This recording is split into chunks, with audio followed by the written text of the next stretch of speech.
Hello and welcome to the YouTube channel Hangar Classics, and welcome to another episode of the Jaguar XJ12 Rescue. Today I want to replace the oil pressure sensor and switch for the oil pressure light. I know that this unit has a good oil pressure, but it is not showing on the dashboard. And when I'm driving this thing, I want to know I have good oil pressure, or oil pressure at all, for that matter. Okay, so let's dig in. So the switch and the oil pressure sensor is found on the top of the engine, in the rear part. So let's dive in here a little bit, and well, there you go.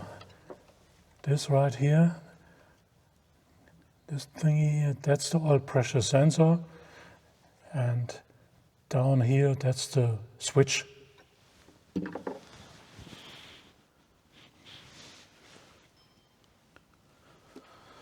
So to remove the oil pressure switch, you need a 7/16 wrench or spanner. And well, here you go. It's pretty tight in there, but with a little patience, this can be done.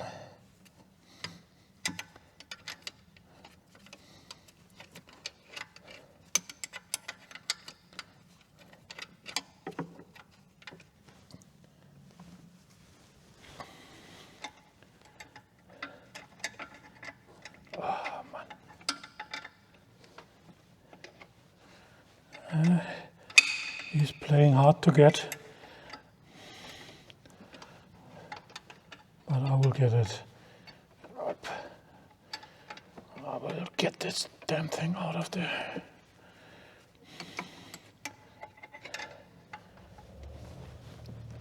There you go.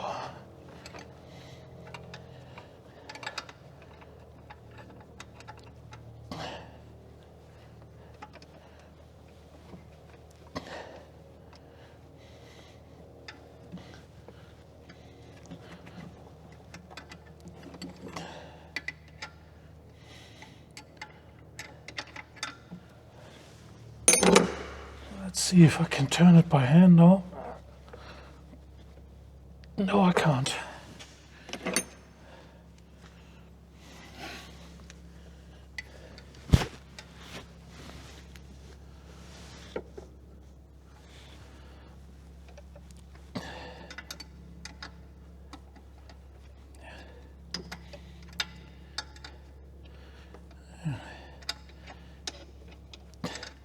In case you ever wondered why a spanner is angled like this, well, now you know. When you can, sometimes it's so tight in there, you can only turn it little by little. And when you are able to try with a different angle, it makes life much easier. See? But I think now I can get it up, and yeah, it's coming. There you go. Oop. See, there's the switch. Yeah, this is.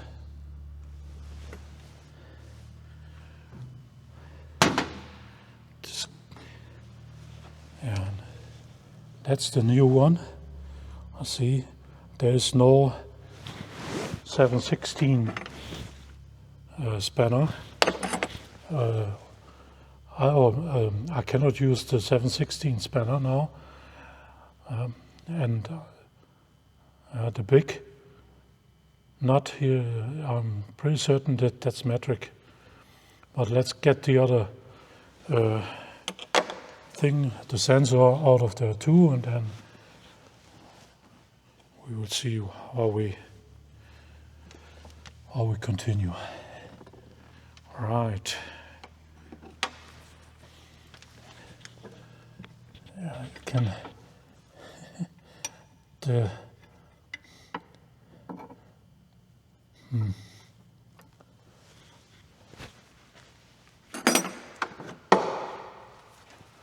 Let's try with a pair of pliers. Maybe that works better. Don't know. When this thing is damaged anyway.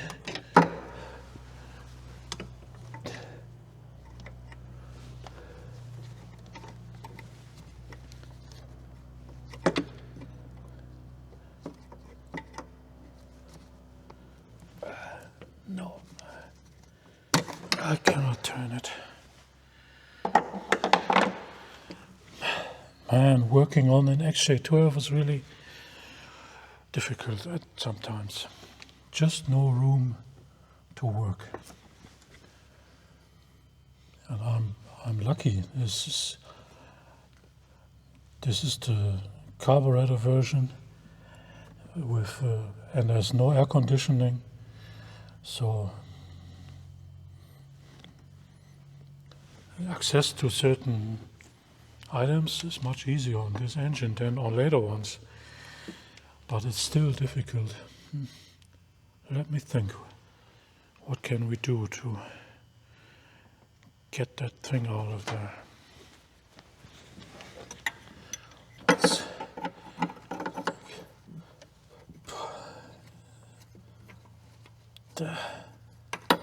See, I just cannot get a wrench in there. I don't want to cut any of my wrenches. Just get that thing out of there.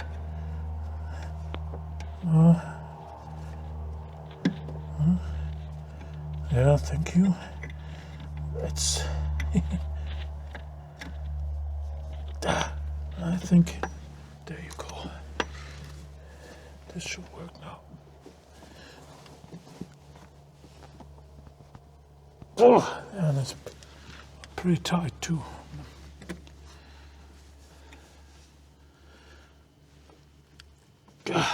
No. I have no power to turn.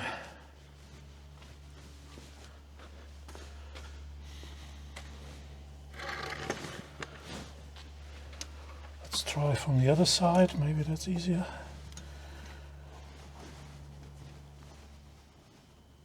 Oh, no. I mean, I can apply pressure now to the, I can turn it now, I mean, but it's just not budging. Damn.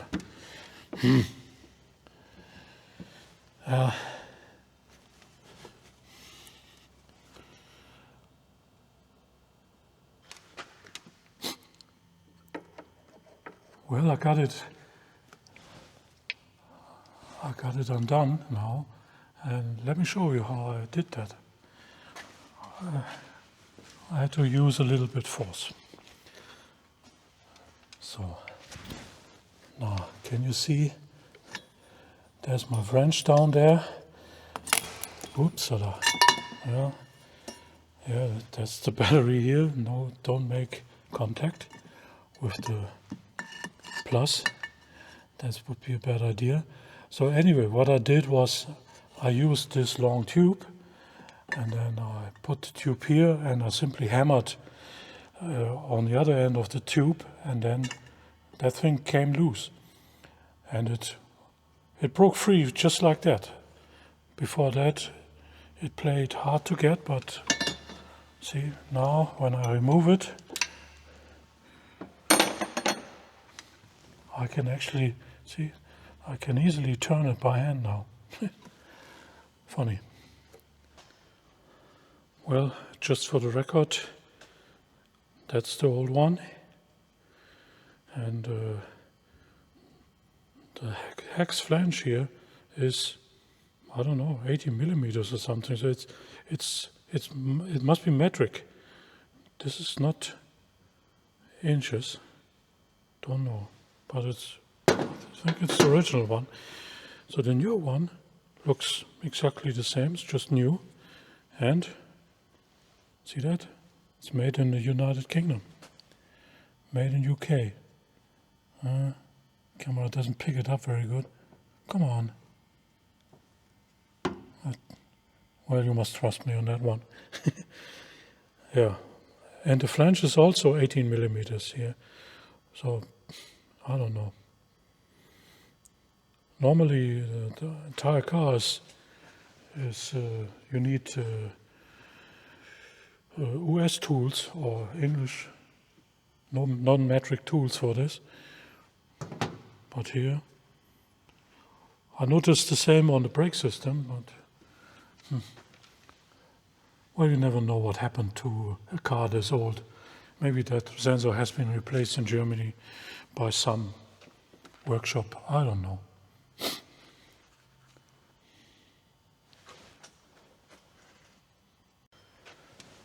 Now let's get the shiny new parts in. There's a copper washer which we don't want to lose. And it should screw in there, just like that.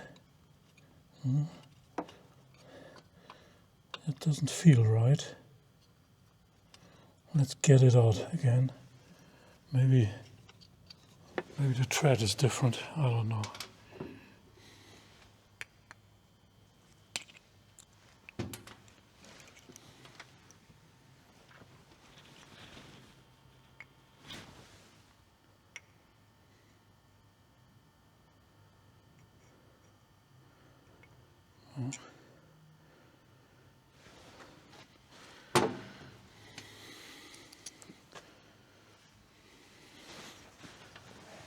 I say the thread is the same.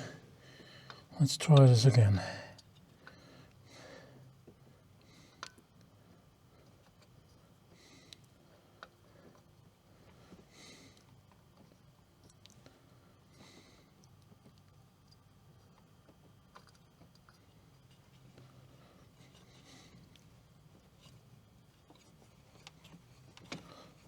There you go.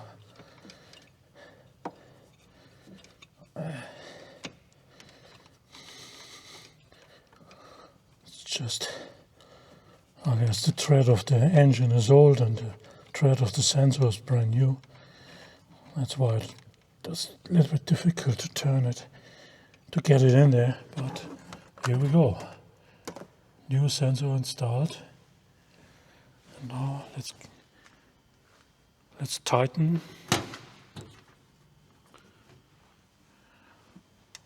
the sensor. Where's the old one?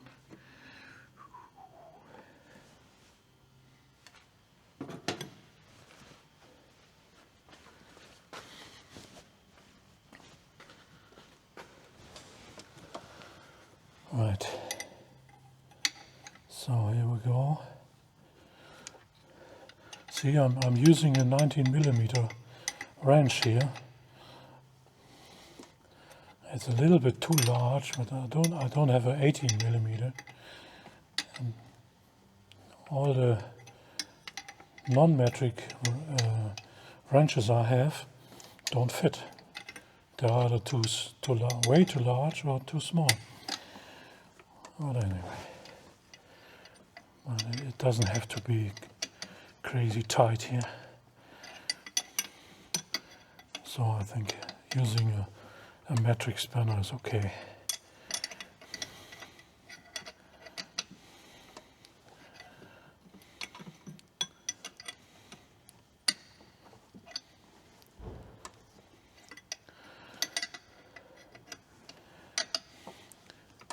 Yeah.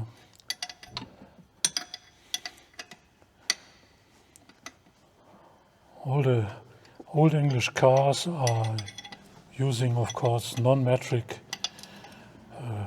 screws and wrenches and everything. So that's one reason why English cars or cars made in the UK are rather unpopular in the rest of Europe.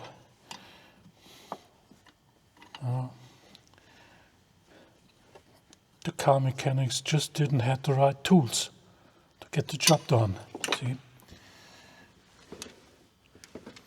And back in 1974, buying non-metric tools in Germany was not so easy, I think.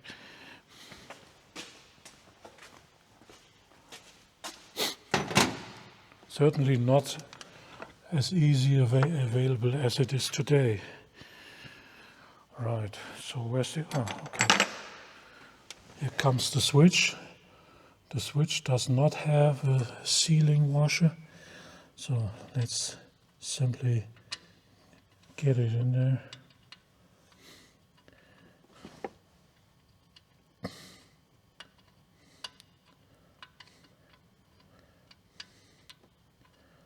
Come on. Let's have a look at the thread. No, the thread is good. Should easily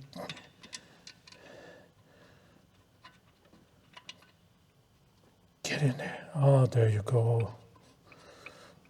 Happy days. Right.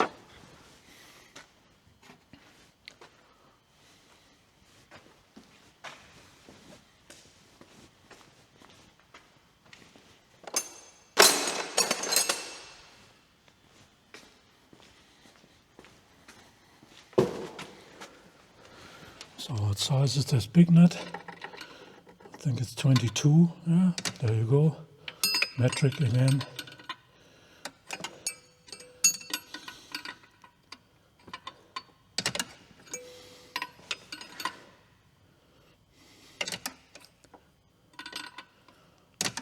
Yeah.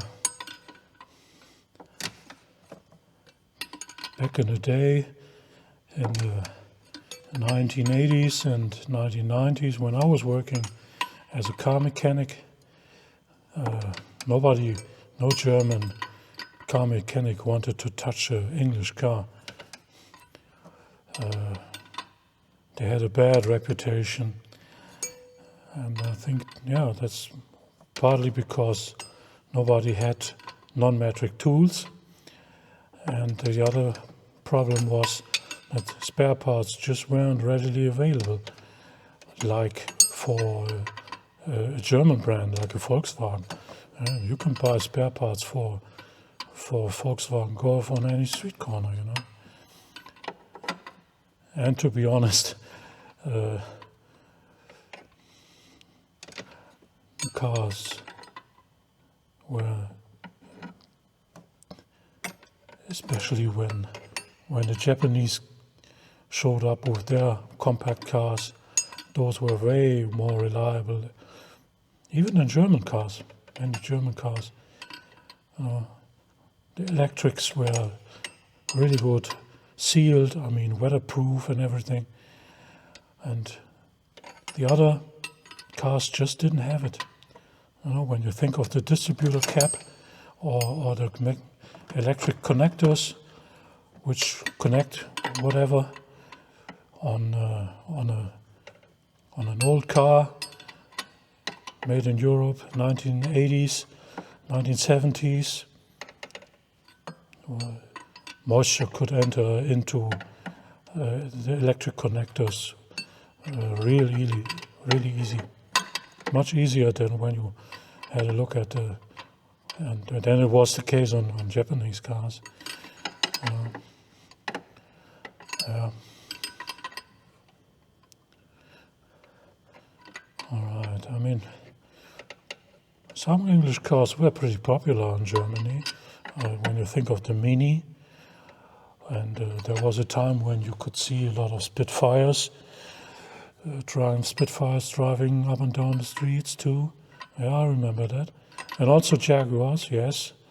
Series 1, Series 2, Series 3. Yeah, they were on the road on the Autobahn. But it was always something really special, you know.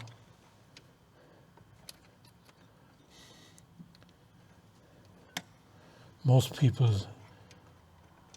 they wanted to have something way fast, and they bought a BMW or a big Mercedes or something. Yeah.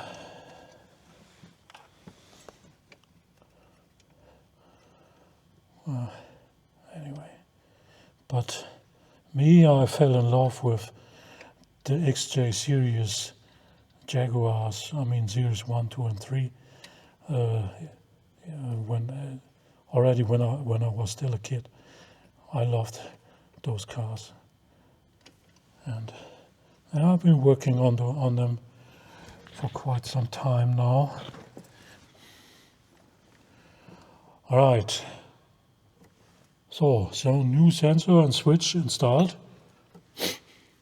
Now I want to check if it is showing, and for this I have to make the motor run again. I have to reinstall my boat tank, and I think I'm out of gas too.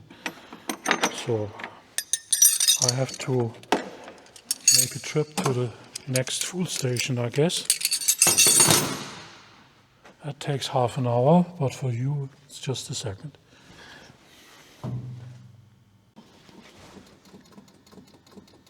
Well, I'm back again from the petrol station, and here's my setup with my boat tank. Wait, actually the other way around. Yeah, there you go. See? That's down there, that's the pump, electric pump, which pumps the fuel through the filter to the carbs and then back to the tank. So we have a circuit here. I'm running the full pump with my battery charger because the 12 volt from the car don't want to work. I have no idea why, but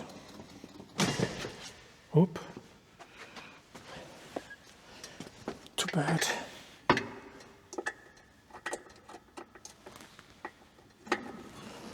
There you go again. Right, now let's see.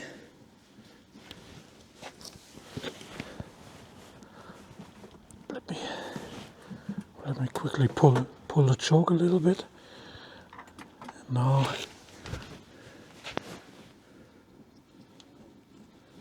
alright, you see the orange light, that's the warning light for the choke. Oil pressure is on 0, oil pressure light is on. A little bit hard to see, it's down there. Let's give it a crank, see what happens.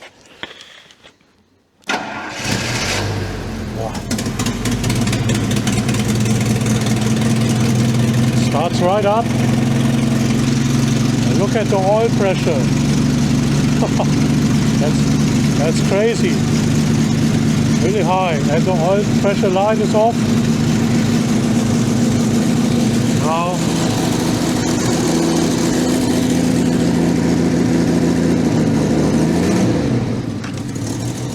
I have switched off the choke. Now when I disconnect the sensor, oil pressure should go back to 0. Yeah, that's what it does, so very slowly. You really have to wait. Oh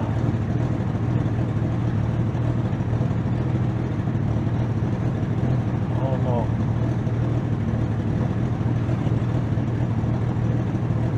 It stays that high, that's crazy.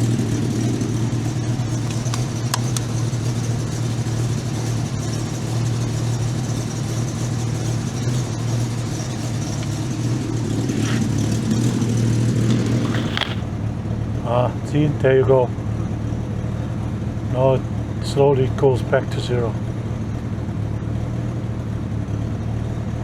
Or is it? I don't know. Going back, going back, going back. Oil pressure light stays off. See, we're basically back to zero. Now when I reconnect it,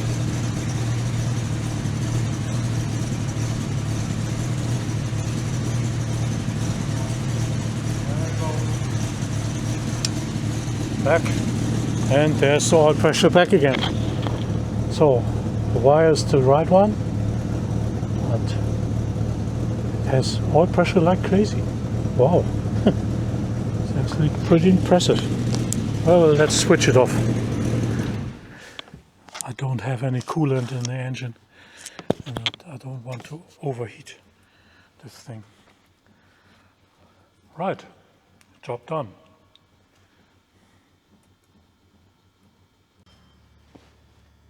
Okay, so I think the installation of the sensors and the switch went pretty well. Oil pressure is, I don't know, 100 psi or something, which, I don't know, is quite a little bit, too much maybe, I don't know. There's one more thing I would like to get done today, and that's the installation of new brake pads for the front rotor, or for the front brake system. Well, you might have seen that 100 times, how brake pads are exchanged on a front disc brake, but well, let me show you anyway. There might still be something in there to learn. I don't know. First of all, yeah, we are looking at November. It's getting dark pretty fast now, so I need extra light. Come on. Well, all right, here's my brake caliper, left side. I already managed to push the pistons back. This is a 4-piston setup. The later XJ12 had that as standard, and vented discs too. Here are my new brake pads, and I have the new hardware too. Here are the bolts, and you need some clips to secure the bolts in place. This is often neglected, as it was the case on this Jaguar. Why am I doing this? I hope with the old brake pads, the calipers were locking up, and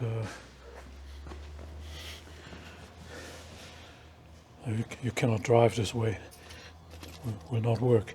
And my hope is when I use new brake pads, maybe they run a little bit better in the calipers and they will not block. If this does not help, I have to remove the calipers and exchange the piston seals and the boots. Here, those rubber booties here. Yeah, that's quite a bit of work, and I have those parts coming tomorrow, hopefully. And but let's try with new brake pads first.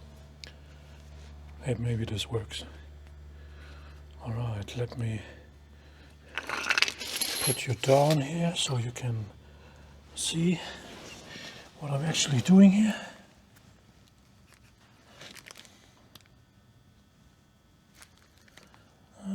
There you go. All right.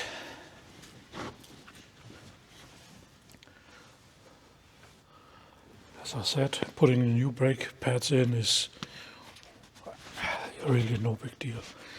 If you do this, I cannot show you right from the beginning, but I have cleaned the calipers, and so that the shoes go in smoothly. So you have to, well, when you're working on a brake system, clean is the key word. Yeah, you want everything to be 100% clean.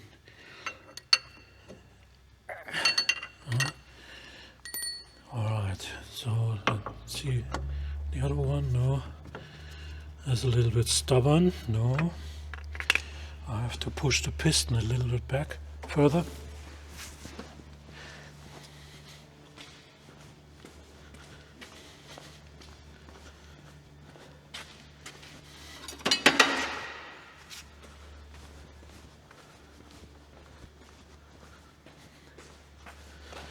Alright, let's see what if I can make this piston go back a little bit more. No, you were supposed to stay on. Don't give me that. I hate those lamps. They're not good. Alright, so let's try to get the upper piston a little bit back further.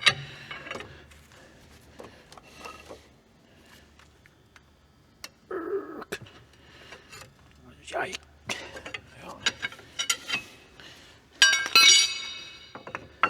Ah, there you go. Like a dream, couldn't be better. Right, now the bolts. Now how do you put the bolts in?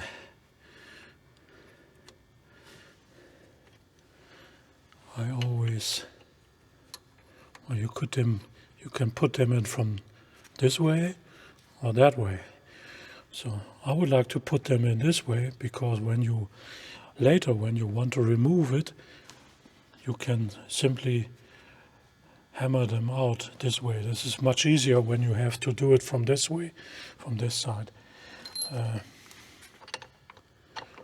So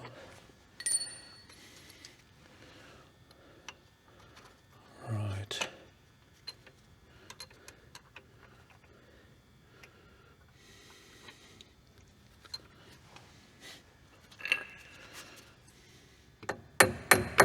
No.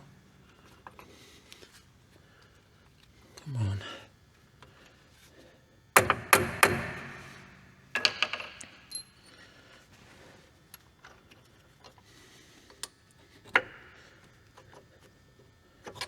Right. No, there you go, smooth as silk.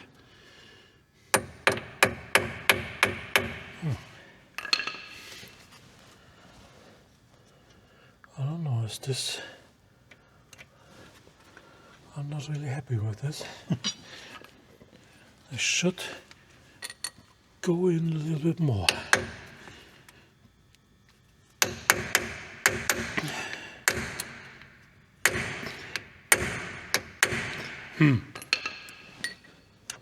No. Well, maybe I was wrong. Let's try the other way. This makes the brake caliper happy. Maybe wants it done this way. Come on. Come on now, don't be shy. Yeah, talking about easy, huh? No problem.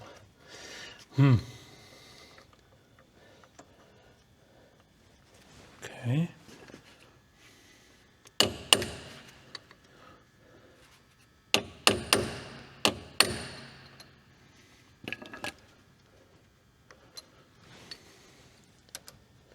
No.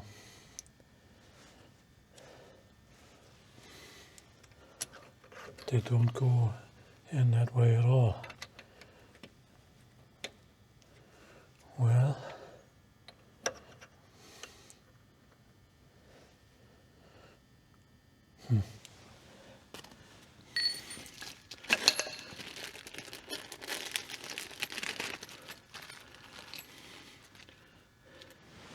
well, the pin, the security clip goes in like this.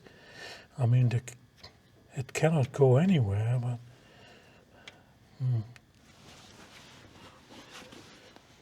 I don't like it really. I would like to see those bolts going in tight, you know. They can move around like crazy.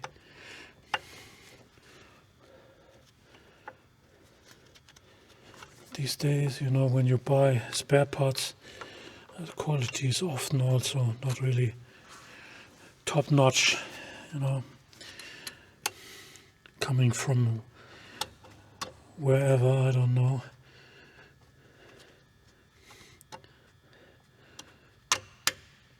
No, that's the same. Oh, and I have those friends here. I think I have to get this one out again.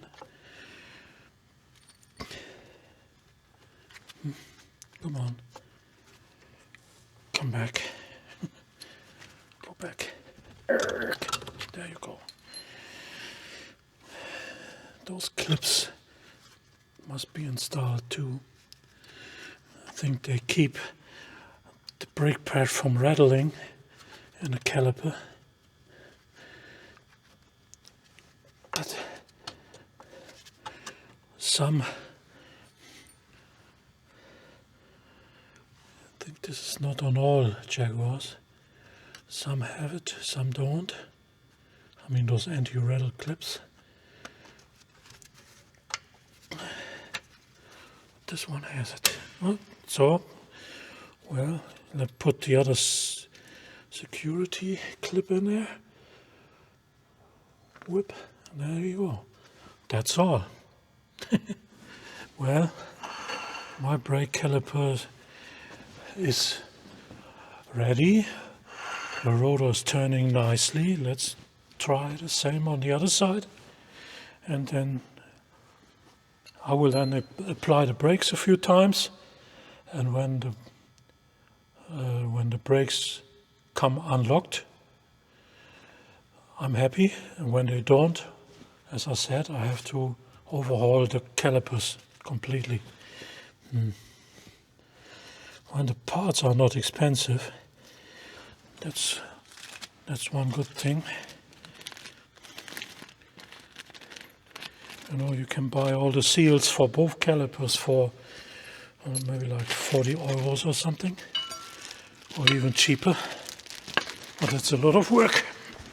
I can tell you that much.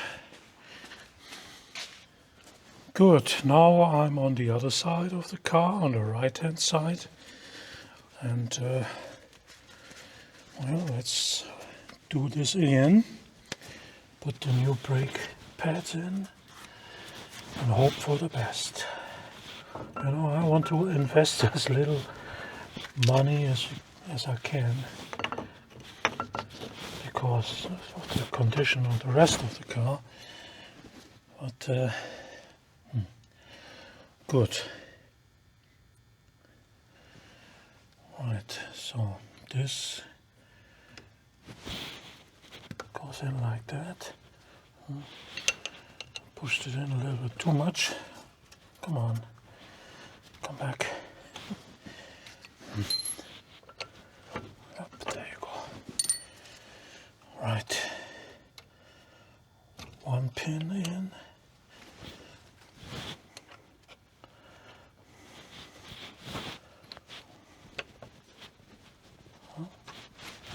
Should go in all the way, no problem. There you go. Give me one of those clips.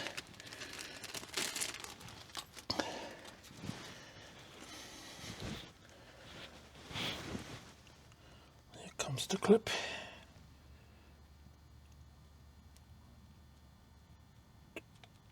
Yep.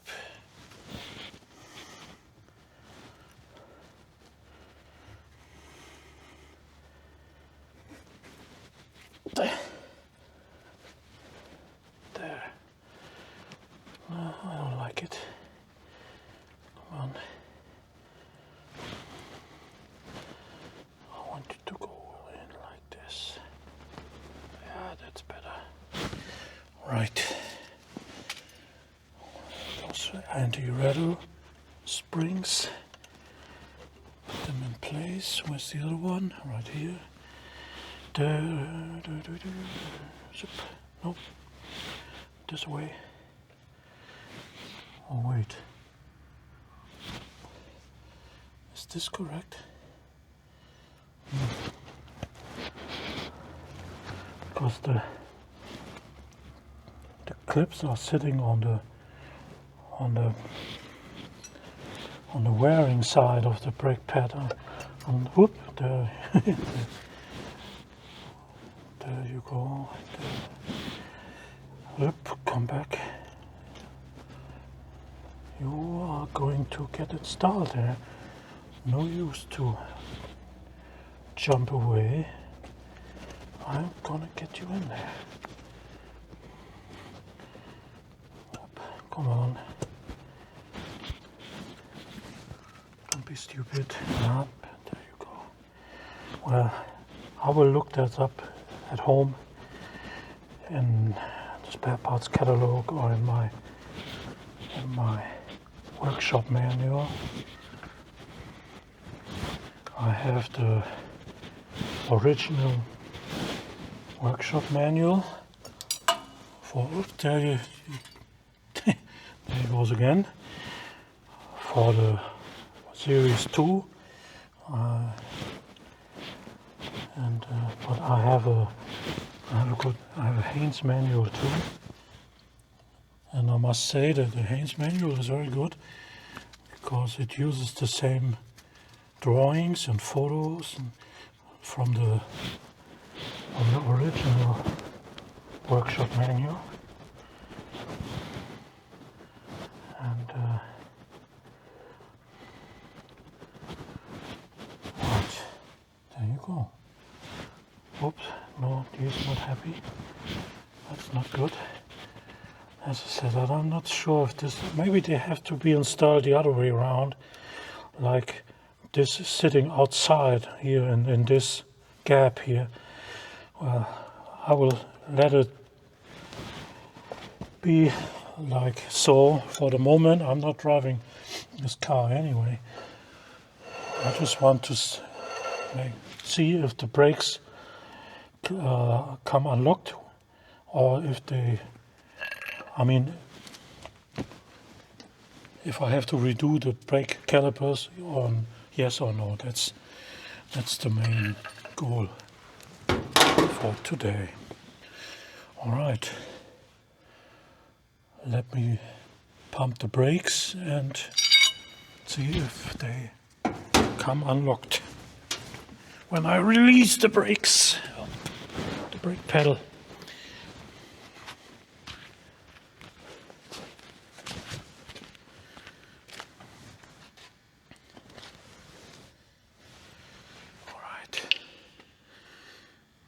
Well,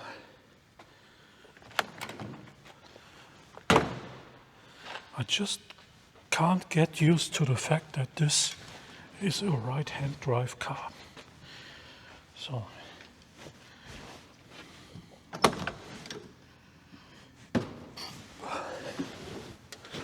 right, turn the wheel up.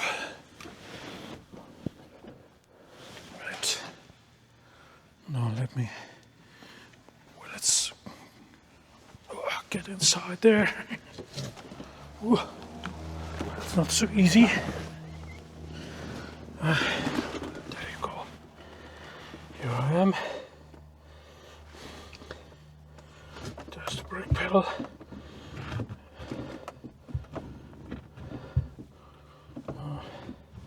I think there's still air in the hydraulic lines somewhere. It doesn't feel right, but the pedal does get hard, so I have pressure on the brake calipers.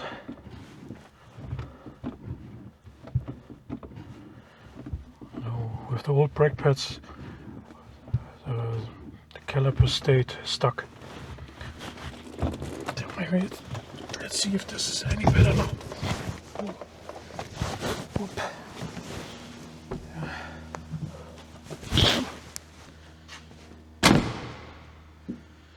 Yeah, I want to replace all the belts too. Well, I think that's a job for tomorrow. I don't know, let's see. Right. What does it say? Huh? This is not locked.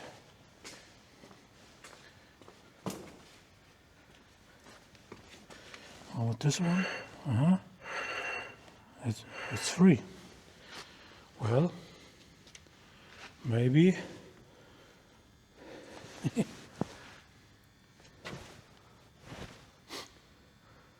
Maybe mission accomplished. At least it's better than before. So, or as one YouTuber always puts it, I don't know if it's fixed, but it's different now. Yeah. Talking about belts, well, this is what it looks like. There are 4 belts down there. One is for the water pump and for the air pump, for the emission system, and then there's one for the generator, there's one for the servo pump. Does that make 4? I don't know. But you can see how cramped it is down there. It's really, yeah, it's not an easy job to get those bolts, the belts off. You know, if maybe, I don't know how good the water pump is, but it would be easier to, you know, get the hood off, remove the front valance here and the radiator, and then you have access to the front of the motor. That makes life much easier, I think. By the way, when you have a close look, you can see somebody has converted it to an electric ventilator. Originally, the ventilator is sitting on the pulley of the water pump, which is down this one, the big one here. And there goes the radiator cap. Doesn't matter.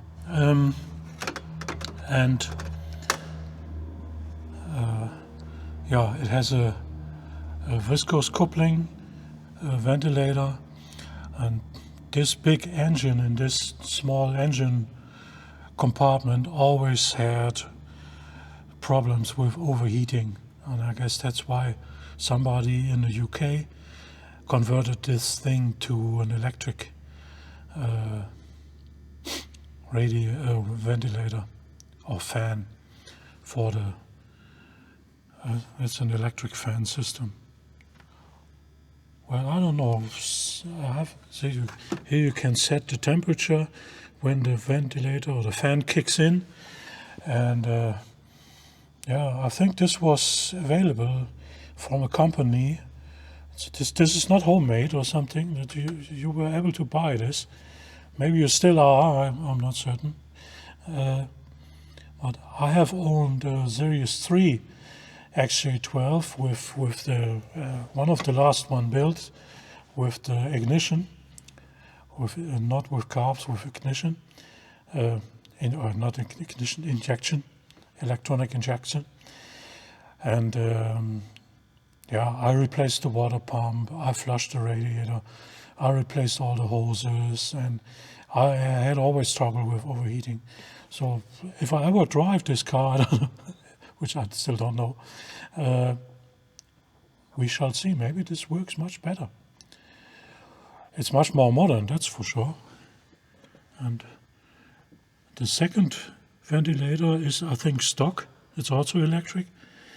I think that one kicked in when the temperature reached the critical limit on the original setup, I mean.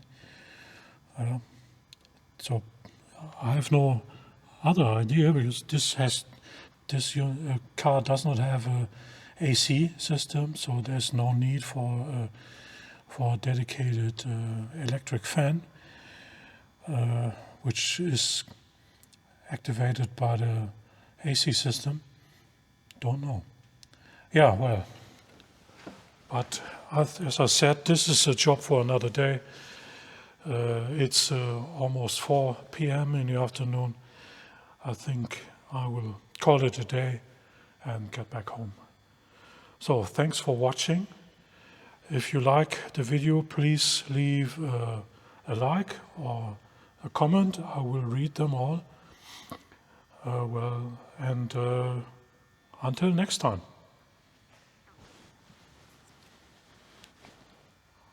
Yeah, here I am.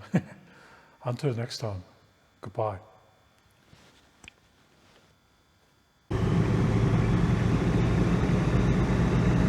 Alright folks, here's a little extra.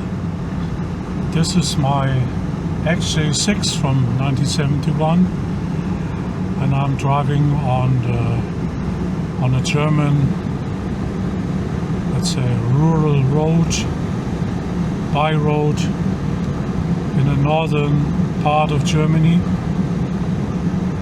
It's November, so unfortunately everything has turned from green to brown now. All the leaves are coming down, and it's, well, we already had a day of winter. There was snow on the ground, but it was gone the next day, unfortunately. Yeah.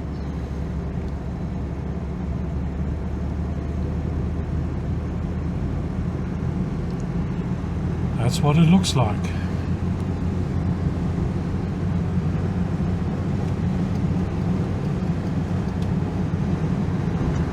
So, what I wanted to say is that this is a country road. You know, that's not the Autobahn, obviously. See, speed is limited to 70 kilometers per hour. That's about, I don't know, 35 miles or something, or 30. It's getting dark pretty quickly now. It's, like I said, 4 p.m.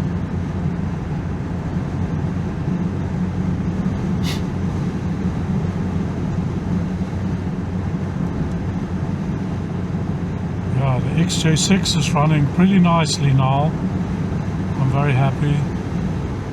I got the carbs synchronized and set up the right way. It's running much better now. The biggest improvement of all was the new radiator, which was pretty expensive, about 1,000 euros, shipped from the United Kingdom, but it is well worth it. Temperature stays where it should be, and I never had that much luck with the old radiator. Well, you can't blame it. I mean, the radiator doesn't last forever, and that one was built in 1971. You know. See? Yeah, we are moving along straight, all the dead straight in a westerly direction. I don't know, I think this is pretty boring. But here's a little railroad crossing. Oops. But I must say, XJ Jaguar, when everything is in order, I mean the suspension and the engine running right and the gearbox shifting as it should, it's a really nice car. The handling characteristics are really nice. I love it. It's very smooth. You know, it's thanks to the long wheelbase too. It goes straight. Handling is really good on these cars. And the XJ12 is no exceptions, just the same. The XJ6 has about 160 horsepower, depending on how you measure it, and but it's a straight 6 4.2 liter, and the XJ12 is a 5.3 V12 with about 250 horsepower, but well, I think the top speed is higher, but you don't go top speed with such old cars. You don't want to risk it.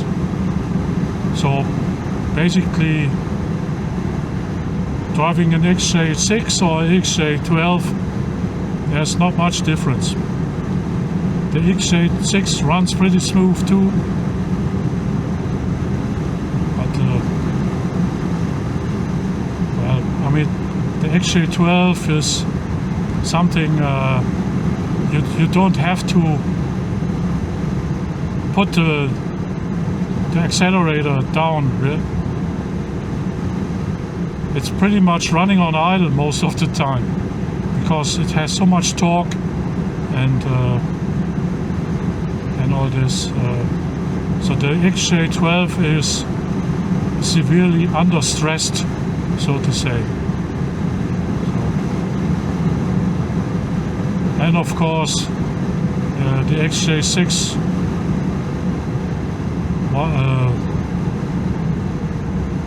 moves along with a lot less fuel consumption. You know, I don't have the MPG numbers, but the XJ6, I say. Oh, by the way, that was a permanently installed speed camera on the left, that black column you might have seen. At the XJ6, I don't know, maybe 10 liters on 100 kilometers, something like that, maybe a little less, depending what model you have, if it is injection or is it a carbureted version. But the XJ12, I don't know how much that carbureted version takes, but I say 20 liter every day. The one I had, the Series 3 with full injection, I never got it below 50. And I was barely touching the accelerator pedal. You know, driving on the Autobahn with 120 kilometers per hour, that's about 70 miles. That ain't fast for a car like that.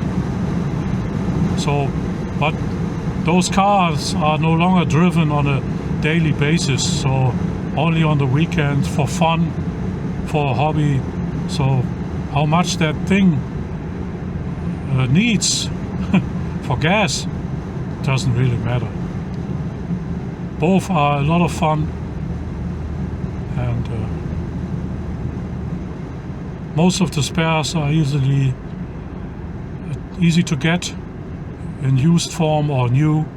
There are plenty of suppliers, and when you want a classic car, an XJ6 or something in that fashion, maybe you like that coupe more, the XJS, well, I can recommend it.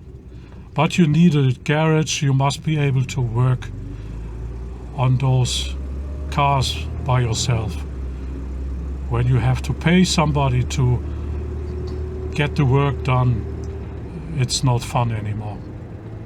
I mean, repairing that thing and then driving it on the road and everything is okay and it runs nicely, that's very satisfactory, you know. You feel good. But of course, there are also the other days when you try to fix something and it just doesn't work. You just cannot get it right. And you know, sometimes you just want to like throw it in the corner and never touch it again. And sometimes that's the best idea.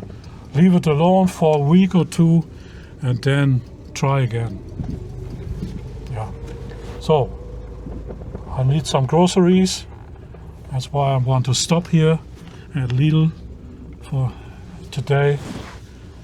And I think putting that thing on the Autobahn, that maybe I will do that tomorrow, I don't know, because it's getting dark and then it's not fun anymore.